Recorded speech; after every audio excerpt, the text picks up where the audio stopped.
여러분, 오늘은 96주년 3.1절입니다. 그래서 3.1절 또 감사 예배이면서 또 우리가 나라와 민족을 또 생각하는 그런 기회가 됐으면 좋겠다라고 하는 생각이 있습니다.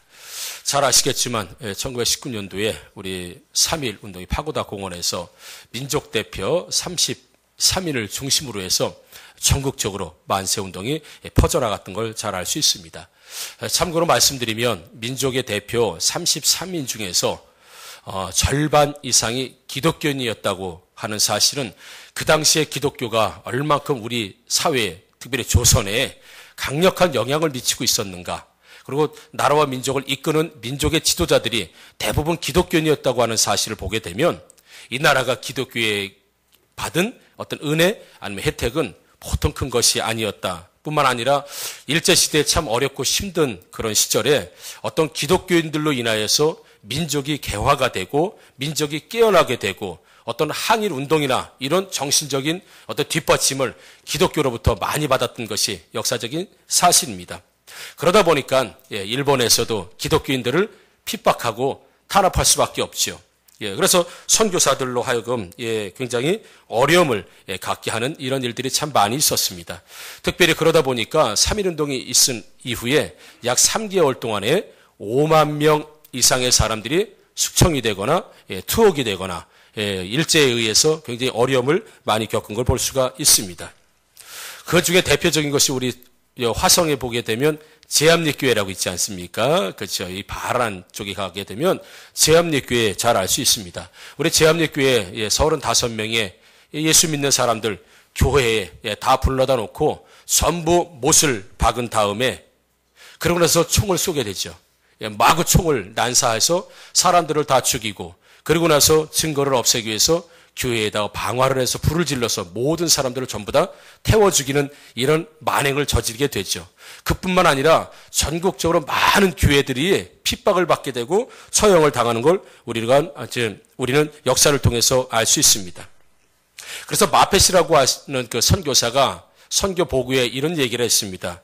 잔인한 만행 앞에 더 이상 중립은 없다라고 하면서 그 많은 선교사들 때문에 우리는 항일운동과 3.1운동 뿐만 아니라 조선이 일본에게 당하고 있는 이 억압과 압제 그리고 만행이 온 세상에 나갈 수 있었던 힘이 어디로부터 왔냐면 바로 선교사님들로부터 대단히 많은 정보가 해외로 가게 되고 그리고 해외에서 독립운동을 하던 사람들과 함께 이 나라와 민족을 위해서 힘쓰고 애썼던 것을 볼 수 있습니다. 그래서 우리나라가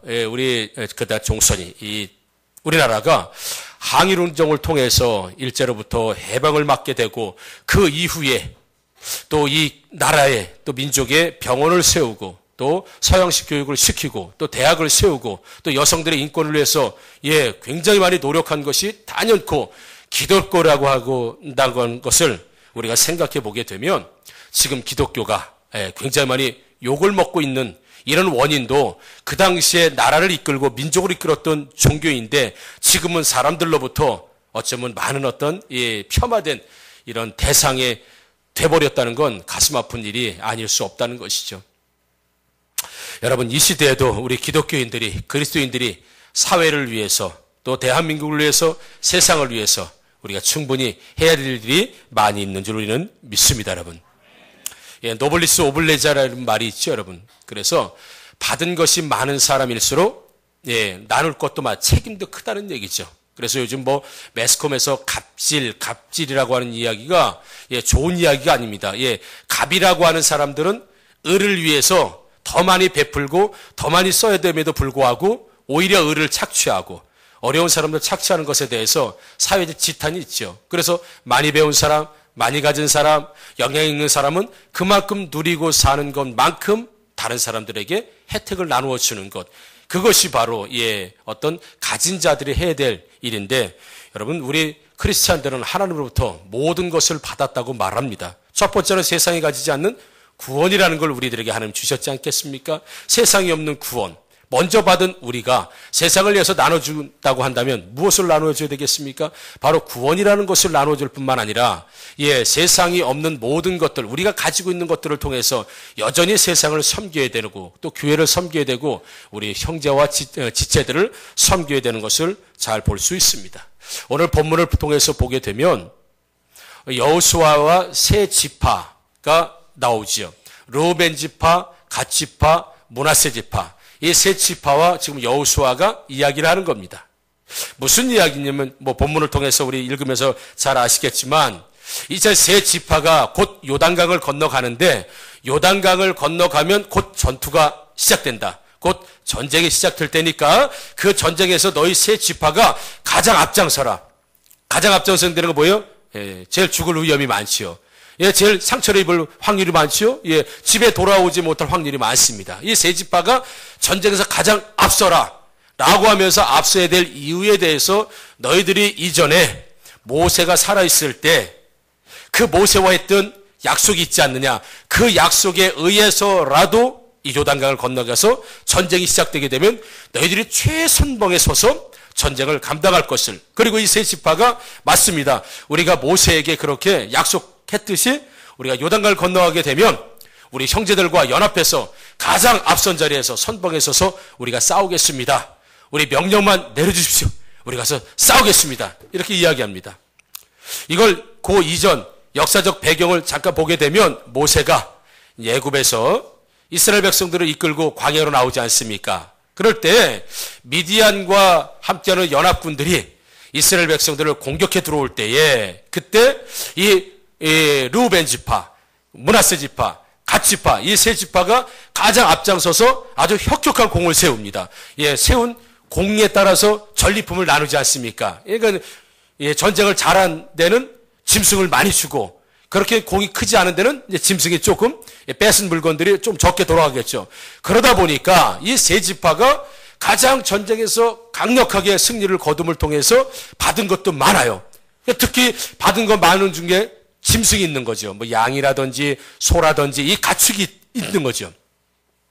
그러다 보니까 이 가축을 받은 이 세 지파가 문제가 하나 생겼습니다. 받은 건 좋은데 관리가 안 되는 거예요. 재테크가 안 되는 겁니다. 많긴 많은데 이걸 어떻게 할까? 보니까 요단 동편에 이 목초도 있고 물도 있는 이곳에 그냥 우리 여기 눌러앉게 살게 해달라고 모세에게 이야기를 합니다. 우리 처자식도 많고 인구도 많고 짐승도 많으니까 우리가 요단강을 건너기가 참 어렵다. 가나안 땅에 들어가기 어려우니까 우리 가나안 땅에 안 들어가고 어차피 전쟁을 통해서 빼앗은 땅이니까 이곳에서 살 수 있도록 해달라. 이렇게 이제 모세에게 이야기를 하죠.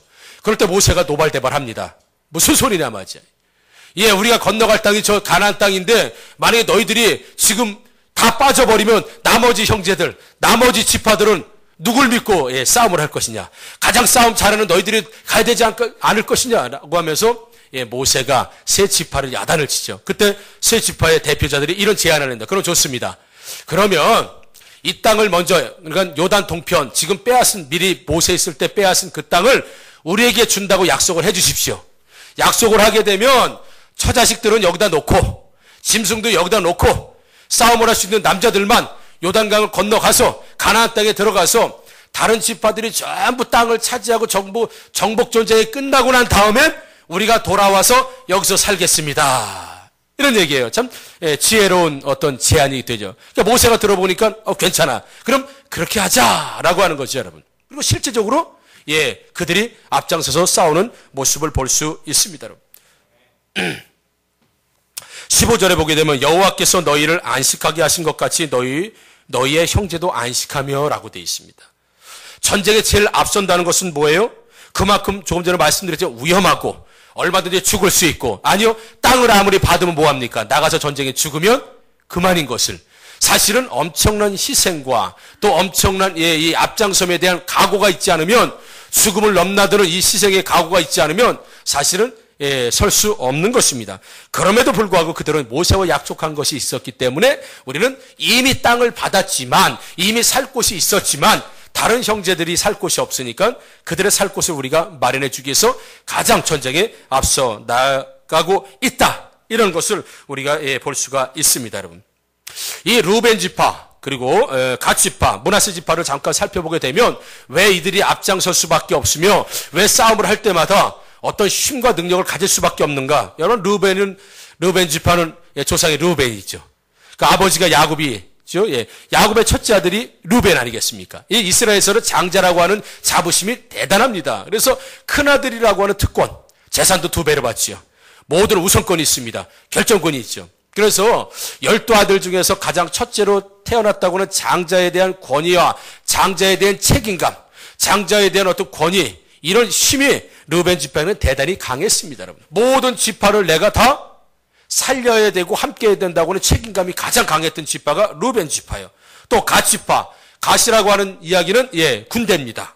그래서 야곱이 갓이라고 하는 아들을 축복하며 예언할 때에 갓은 군대다. 그래서 갓을 공격하러 누군가가 오게 되면 갓은 워낙에 출중한 용사기 때문에 너를 공격한, 갓을 공격한 사람이 다시 갓에 의해서 공격당해서 도망가게 될 것이다. 즉 전사가 될 것이라는 얘기죠. 싸움에 능한 자가 될 것이다. 갓, 그의 후손들은 아니나 다를까 항상 공격에 앞장서는 거 보면 갓 지파가 앞장서서 아주 용맹스럽게 싸우는 걸 볼 수가 있습니다. 야곱이 예언한 것처럼. 또 므낫세 지파는 어떻습니까? 기드온, 입다, 이런 그 전적인 사사들이 나온 지파가 바로 므낫세 지파인 걸 통해서 보게 되면 싸움에 능한 전사들이 많이 있었던 므낫세 지파. 그래서 모두 다 갈 필요가 없으니까 므낫세 반 지파만 간 것 같아요. 모두 갈 필요도 없다. 워낙 싸움을 잘하니 반만 가자.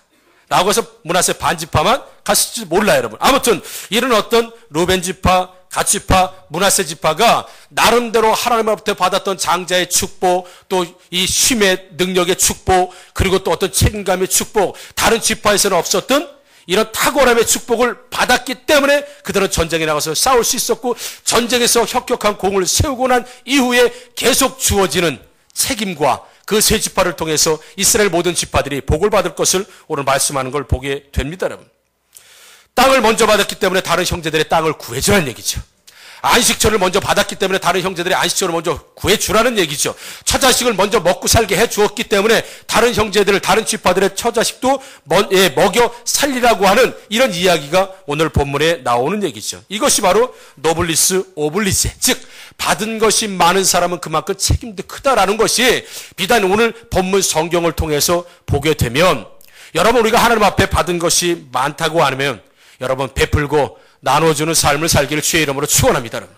건강이 있으신 분들은 몸으로 나눠야 되는 겁니다. 마음이 있으신 분들은 마음으로 나누는 거고요. 영적인 능력이 있으신 분들은 기도로 나누는 것이고요. 하나님 앞에 물질을 받았다고 하면 물질로 나누는 것이고요. 왜 없습니까, 여러분? 왜 없어요? 우리가 나눈다고 하면 오직 돈만 생각하기 때문에 그래요. 아닙니다. 하나님 앞에 하나님께서 나에게 주신 좋은 것들이 참 많습니다. 이런 것들을 먼저 받은 우리들은 나에게 있지 않은 다른 형제와 자매를 위해서 그것을 나눌 것을, 먼저 희생할 것을, 먼저 앞장설 것을 우리에게 말씀하고 있는 걸 보게 되죠, 여러분. 여러분, 좀 오래전 일이지만 한 15년 전 일입니다. 1999년 4월 20일 미국 콜로라도 덴버 리틀턴이라고 하는 고등학교가 있었습니다. 그것에 에릭 해리스, 딜런 클리볼드라고 하는 두 학생이 히틀러 추종자입니다. 그래서 히틀러의 생일에 맞추어서 총을 가지고 와서 학교에서 총기 난사가 일어나게 되죠, 여러분. 그래서 두 학생이 여러 학생들을 학교 캠퍼스 구석에다가 교실에다 모아놓고 이렇게 총을 겨누고 이렇게 질문합니다. 너는 하나님을 믿느냐? 이렇게 질문을 하죠. 그럴 때 많은 학생들이 나 하나님 믿지 않는다. 그럼 하나님 믿지 않는다고 이야기하는 학생들은 살려주는 거예요. 그런데 그렇게 많은 학생들이 나는 하나님을 믿지 않는다, 나는 하나님을 믿지 않는다라고 이야기하면서 많이 살아나갑니다, 실제적으로. 그런데 캐시 버넬이라고 하는 여학생 차례가 된 거예요. 그래서 이 두 학생이 총을 겨누고 너도 하나님을 믿느냐라고 할 때 캐시 버넬이 이렇게 얘기합니다. 하나님은 지금도 살아계신다. 너희도 하나님이 필요하다. 너희도 하나님 앞에 돌아와야 된다라고 하니까 이 두 학생이 광기 어린 얼굴로 분노에 가득 차서 그래? 그러면 네가 좋아하는 하나님 곁으로 가라! 그러고서 총을 막 난사해서 쏴서 죽입니다, 여러분. 이 현장을 같이 있었던 많은 학생들이 보게 되죠. 그러면서 엄청난 충격을 받게 됩니다. 자신이 총 앞에서 하나님을 믿느냐라고 할 때 나는 하나님을 믿지 않는다. 열심히 교회 다니고 열심히 신앙생활했던 대부분의 학생들인데 나 하나님을 믿지 않는다. 왜? 살기 위해서. 그렇게 살아나갔던 학생들과 나도 그렇게 이야기해야 되겠다라고 생각했던 학생들이 캐시 버넬이라고 하는 여학생이 나는 하나님을 믿는다. 너도 하나님을 믿어야 된다. 라고 오히려 그들을 향해서 그런 절규에 가까운 외침을 할 때 즉시 그는 총을 상으로 많이 맞고 그 자리에서 어떻게 말로 형용할 수 없을 만큼의 비참한 모습으로 죽게 되죠. 이 광경을 바라본 학생들에게 엄청난 도전과 또 각성이 일어나게 됩니다. 저 학생은 신앙의 고백을 하고 죽었는데 나는 예수님 믿지 않는다. 하나님 믿지 않는다라고 살아났습니다. 그리고 나 또한 그렇게 하려고 생각했었는데 캐시 버넬이라고 하는 여학생의 모습을 보면서 회개와 각성운동이 일어나게 됩니다. 그러면서 이 학교에서뿐만 아니라 미국 전역으로 학생들이 회개와 각성운동이 일어나죠. 그래서 at the poll이라고 하는 그래서 국기개양대 앞에 기도회라고 하는 걸 여러분 한번 들어보셨을 것입니다. 그러니까 오래전 일도 아닙니다. 한 15년 전 일인데 국기개양대에서 만납시다. 국기개양대에서 만납시다. 시간을 정해놓고 학교마다 국기개양대 앞에서 기도회 운동이 일어나기 시작한 겁니다. 그리고 더 놀라운 건 이 캐시 버넬이라고 하는 여학생의 부모님이 뭐라고 인터뷰를 하는 내용이 나오냐면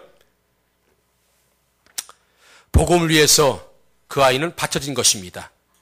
내 딸 캐시 버넬은 이 일을 위해서 태어났습니다. 이렇게 신앙 고백할 부모들이 해요, 여러분. 이게 부모 입에서 나올 수 있는 이야기입니까? 우리 자식이 그렇게 죽였다고 한다면 아마도 우리는 사지를 어떻게 해버릴 만큼 그러지 않겠습니까? 그런데 그의 부모님들은 담담하게 딸의 죽음 앞에서 하나님 앞에 그렇게 신앙 고백하면 대단하지 않습니까, 여러분? 이 캐시 버넬 철저히 신앙 교육을 받고 자란 사람입니다. 철저히 말씀 훈련 받고 자란 아이라고, 여러분. 이런 위험 이 죽음 앞에서도 절대 변하지 않는 이 신앙 고백 얼마나 엄청나. 우리 다 그렇게 할 수 있을 것 같지만 많은 사람들이 실패했습니다. 그 자리에서. 대부분의 학생들이 실패했습니다. 살기 위해서 말이죠, 여러분. 온 미국 사회가 각성이 운동이 일어나고 회개 운동이 일어나고 기도 운동이 일어나고 신앙 부흥 운동이 일어나게 됐습니다. 참고로 미국에는 메가처치가 많습니다. 수만 명씩 10만 명 이상씩 모이는 교회들이 많다는 얘기입니다. 그런데 그런 교회들이 사회를 이끌고 사회에 엄청난 충격을 주고 사회를 신앙으로 돌아오게 한 것이 아니라 여학생 한 사람의 죽음이 미국 사회를 각성하게 만들고 기도하게 만들고 엄청난 부흥의 운동을 일으키게 만든 건 유명한 목사님도 아니었고 큰 교회도 아니었고 죽음 앞에서도 신앙을 고백했던 한 여학생의 죽음과 그의 부모의 인터뷰를 통해서 온 미국 사회가 영향을 받고 신앙의 각성운동이 일어났다고 한다면 여러분 희생만큼 강한 능력이 어디 있겠습니까? 앞장서는 것만큼 여러분 가장 강한 능력이 어디 있겠습니까? 아닙니다. 그래서 오늘 본문을 통해서 보게 되면 이미 내가 받아서 이제 나는 싸울 필요도 위험을 감수할 일도 없어요. 그냥 눌러 살면 돼요. 그런데도 불구하고 하나님께서 이 주신 것이 하나님의 은혜이고 축복이니 나 혼자만 누릴 것이 아니라 누리지 못하는 형제 자매를 위해서 내가 누리는 것을 포기하고 그들과 함께 싸우겠다고 하는 이 세 지파의 약속 성취와 이 결심들을 보게 되면 여러분들이 받은 건 많으시면 나누십시오. 아니요, 가지고 있는 것이 있으면 나누시는 여러분들 되기를 주의 이름으로 축원합니다. 더더군다나 이 한국 교회가 지탄을 받고 있는 시대, 목회자, 성도, 이럴 때일수록 우리는 세상의 빛과 소금이 더 돼야 되지 않겠습니까, 여러분? 주변에 있는 이웃들에게 욕먹지 마십시오. 주변의 이웃들에게 손가락질 받지 말라고요, 여러분. 나누십시오. 손해봐도 희생하십시오. 꾸준히 일에 앞장서세요, 여러분. 그래야 전도가 되는 것이고, 그래야 우리 기독교인들이, 이 그리스도인들이 세상에 나가서 어떤 힘과 능력을 발휘한 것 아니겠습니까, 여러분? 세상 사람과 똑같아서는 무엇으로 우리가 힘과 능력을 아닙니다. 우리가 하나님 앞에 모든 것들을 축복으로 받을진데 여러분 많이 나으시기를 다시 한번 주의 이름으로 축원합니다. 행복이 영어로 해피니스 아니겠습니까? 이 어원이 어디서 왔냐면 해픈에서 온 거예요. 해픈. 해프닝이다 이럴 때 있죠. 해프닝. 뭔가 우스운 일로 끝날 때 이럴 때 해프닝이라고 얘기하지 않습니까? 행복이 거기서 온 거예요. 해프닝. 해피니스. 그죠? 우연히 일어나다. 우연히 그렇게 됐다. 세상의 행복이 우연이라는 거예요, 여러분. 그건 영원하지 않습니다. 그건 행복이, 세상이 말하는 행복은 그런 거예요. 그래서 해프닝처럼 끝날 수 있는 게 세상의 행복이라는 거예요. 그러나 반면에 성경에서는 행복이라고 해서 해피라고 하지 않습니다, 여러분. bless, God bless you 할 때, 여러분, blessing, 그렇죠? 축복하다, 축복이라고 합니다. 이 blessing이라고 하는 어원의 어디서요? BLED, bread. 피를 흘리다. 이런 뜻이에요, 여러분. 성경에서 축복하다 이 얘기는 blessing, 피를 흘리다. 뭐예요, 이게? 예수님의 피 흘리심이 왜 복입니까? 피를 흘렸기 때문에 그래요, 여러분. 오늘 이 세 지파가 나가서 피를 흘려야 됩니다. 전쟁에서 어떻게 한 사람도 안 죽을 수 있겠습니까? 전쟁에 가장 앞선다는 것은 피를 흘리는 얘기예요. 곧 하나님께 먼저 안식처를 받고 땅을 받은 너희들이 축복받은 너희들이니 나누어라. 그것이 축복이다. 그런데 그것이 bread, 피를 흘리는 것이다. 우리가 다른 사람을 위해서 희생하는 사람이 아니라고 한다면 그 사람 축복받은 사람이 아닙니다, 여러분. 세상의 해프닝처럼 끝날 수 있는 그런 행복, 신기루 같은 것을 잡고 있을 뿐이지 진짜 하나님께서 주시는 것을 가지고 나누지 못하고 있다고 한다면, 함께하고 있지 못하고 한다면 그는 축복받은 사람이 아니라는 것을 보게 되면 우리는 가지고 있는 걸 나눠야 됩니다, 여러분. 나누시기를 주의 이름으로 축원합니다, 여러분. 루벤과 갓 므낫세 이미 축복이 임했습니다. 땅을 받고 안식처 다 받았습니다. 이제 형제를 위해서 피 흘릴 차례가 됐다. 축복하고 있는 거예요, 지금 여러분. 하나님께서 나에게 다른 형제를 섬길 수 있는 기회를 주시게 된다면 그것이 내가 손해가 되고 어려움이 되고 상처가 되면 여러분 그게 축복이라는 거예요. 왜요? 피 흘리는 자리까지 나가는 것 아니겠습니까? 여러분 피 흘릴 만큼 희생하는 것, 그게 성경은 축복이라고 말씀하고 있습니다. 그런데 기독교인들이 더 여러분 그러지 못할 때 많지 않습니까? 단 1원도 손해 안 보려고 하고 왜 나만 해야 되냐고 하고. 여러분 그렇게 살면 우리 안 됩니다.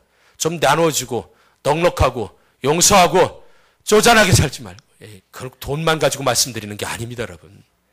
마음 씀씀이, 말, 행동 다 그렇습니다, 여러분. 로마서 15장 1절에 보면 이런 말씀이 나옵니다. 믿음이 강한 우리는 마땅히 믿음이 약한 자의 약점을 담당하고 자기를 기쁘게 하지 아니할 것이라 라고 되어 있습니다. 내가 잘 살면 약한 사람 끊어주고, 여러분. 나는 배웠으면 못 배운 사람 가르쳐주고 말이죠. 내가 먼저 믿었으면 나중에 믿은 사람 잘 정착할 수 있도록 여러분 피를 흘리기까지 그를 섬겨주는 것, 그것이 성경이 말하는 blessing, 여러분 축복이라는 사실을 보게 되면 그것이 바로 하나님께서 우리에게 주시는 바로 먼저 받고 먼저 축복받은 사람들에게 주신 의무라는 것을 여러분 꼭 기억하시고, 다시 한번 3.1절을 맞이해서 여러분 우리 조선의 미국, 캐나다, 영국 여러분 잘 살 수 있는 환경 버리고 이 낙후되고 미개한 땅 조선에 들어와서 복음을 전하고 학교를 세우고 병원을 세우고 모든 좋은 것들을 함께 나누었던 선교사들의 모범이 있지 않겠습니까? 여러분 저와 여러분들이 이 나라를 살릴 수 있는 사람들인 줄 믿습니다. 여러분 기도하실 때 나라 민족을 위해서 꼭 기도해 주시기 바랍니다. 이 한국교회뿐만 아니라 하하교회가 이 한국을 책임지고 세상을 책임지고 열방을 책임지는 그런 모체가 될 수 있는 교회가 되기를 다시 한번 주의 이름으로 축원합니다. 그 중심에 누가 서겠습니까? 앞장 누가 서겠습니까? 여러분 피 누가 흘리겠습니까? 누가? 이렇게 하는 거예요? 이렇게 하는 거예요? 앞장서는 사람이 많아야 됩니다. 우리 교회는 여러분 그것이 바로 받은 것이 많은 자들이 나누어질 책임이 크다는 것을 실천하는 사람이라는 것을 여러분 다시 한번 기억하시고, 여러분 건강의 육신을 복을 받았다면 몸으로 봉사하시고, 물질의 축복을 받으셨다면 물질을 나누시고, 영적인 복을 받으셨다고 한다면 기도를 나누시고, 내가 가진 것을 통해서 우리 형제자매들을 또 교회를 나라와 민족을 잘 섬기시는 저 여러분들 되기를 다시 한번 주의 이름으로